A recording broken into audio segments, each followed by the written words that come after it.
So அதாவது ஒரு ஆர்டிஸ்ட்டாக ரொம்ப அழகாக ஹேண்டில் பண்ண ஆரம்பிச்சிட்டான். ஒரு சாப்பிட்ற சீனு நான் ஆண்ட்ரியா இவ்வளோ ஆர்டிஸ்ட் உட்காந்துருக்கோம், எல்லாரும் டைலாக் சொல்லிட்டு வந்து நான் எல்லாருக்கும் கவுண்டர் கொடுக்கணும். அவன் டைலாக்கு கரெக்டாக சொல்லிவிட்டு இப்போது டேக் போகிறது வரைக்கும் கூட பேச்சு கொடுத்துட்ருக்கான். எனக்கு டைலாக் வரலன்னா அவன் சாப்பிட்டுக்கிட்டே என் டைலாக்கும் எடுத்து கொடுக்குறான்.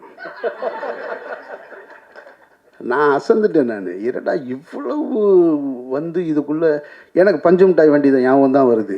அங்கே இருந்தவன் எங்கே வந்து நின்று நம்மளே போட்டு இந்த பாடுபடுத்துகிறானே.